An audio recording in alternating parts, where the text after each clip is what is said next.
Good morning.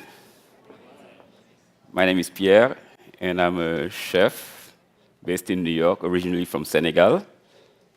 I noticed a few people, when I tell them that I'm a chef here, they've been raising their eyebrows and wondering, what is a chef doing at IntraHealth? But food is medicine. And I want to talk to you about a grain, an ancient grain, that I've been championing lately.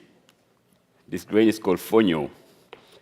And it's an ancient West African super grain. This is the word that's used, so I use it because fonio is a grain. You're going to find out a little more about it. I don't want to say much, but it's good for the planet, and it's great for you, and it's even better for farmers. And what I do is I work with farmers in the West African region, the Sahel region, and I help those farmers, mostly women communities, to package fonio and introduce it to the market around the world. The African Sahel is one of the toughest regions in the world.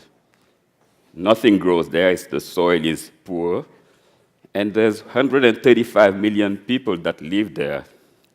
And by 2050, this is set to be doubled. So how do we deal with this? There's hunger, there is no employment, and that's the region that hits the most by the refugees crisis. People are leaving that part of the world, and some of them cross the Sahara Desert trying to reach Europe. Half of them don't make it. Some take boats from Senegal, they take dugout boats, trying to cross the Mediterranean, go through the Atlantic Ocean, try to cross the Mediterranean to make it to Spain.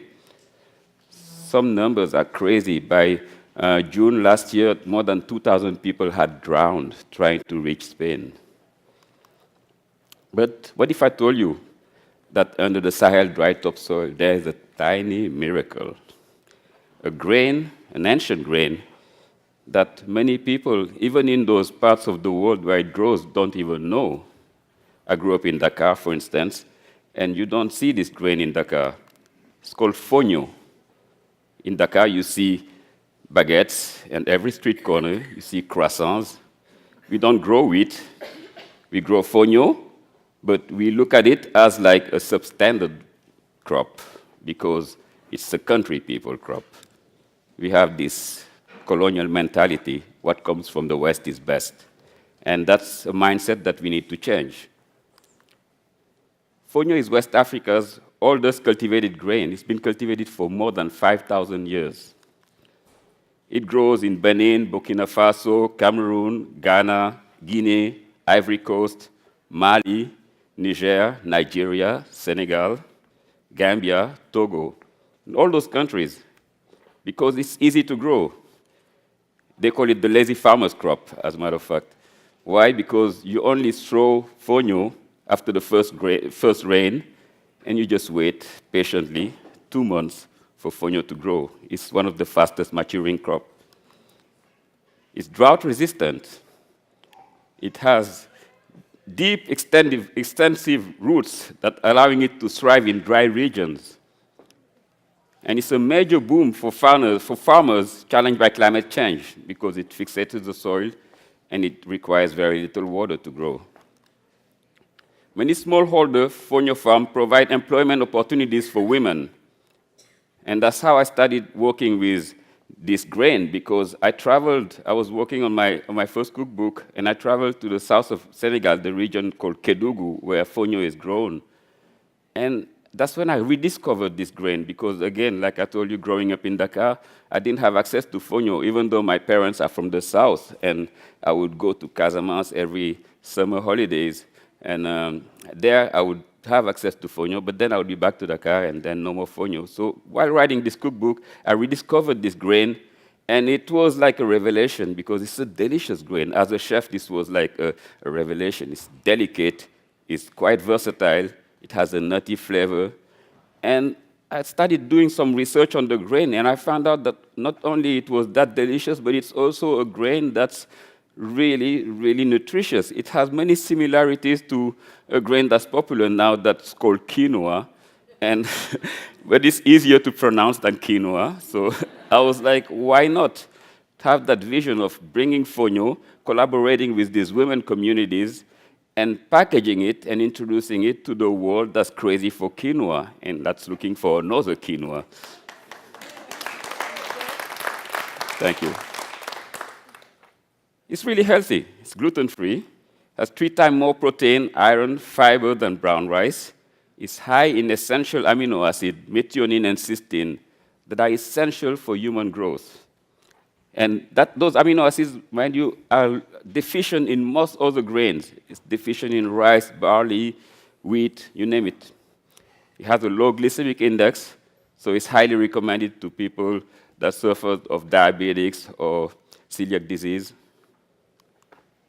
And it takes just 5 minutes to cook. It's perfect for America. So this is what we did. In 2017, we created Yolele Foods. Yolele Foods is the name of our company. And we work with these women cooperatives, particularly one in Kedugu called the Koba Club. We work with Diana in also Mali. And we plan to extend as we grow, as the demand grows. We want to grow organically. We don't want to fall into the traps of quinoa so that fonio wouldn't be accessible to the locals. This is our challenge. So we want to grow organically and don't want to create a boom of fonio. So gradually, we partner with NGOs that are training farmers, the smallholder farming communities, training them and equipping them, and also teaching them better agricultural practices so that their yield is higher. We have land that we don't use. We have this whole Sahel region where nothing grows, but fonio is a grain that thrives in the Sahel region. So Yolele Food, we just started distributing fonio packaged this way at Amazon, through Amazon. Whole Foods is one of our partners.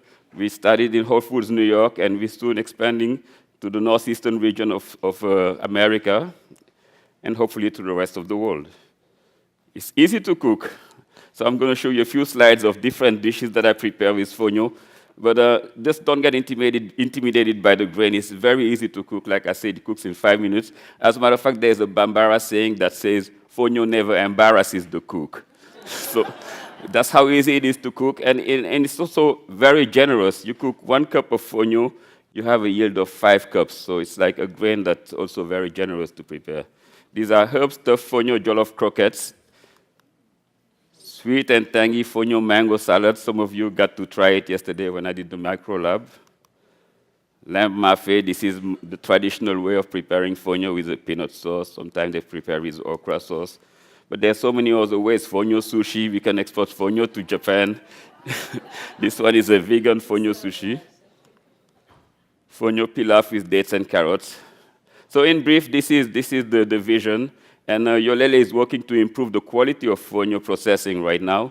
Our vision is to build a mill that will process fonio at GFSI standards so that it's going to be able to be sold to companies like Kellogg's or Unilever who are interested now. The buzz is started. We're getting much press and much media on fonio. But we want by 2019 to get this mill set up in Africa, owned by Africans, and selling to Africans and to the rest of the world. This is the grain I wanted to talk about. This is the end of my talk, and I hope you enjoyed it.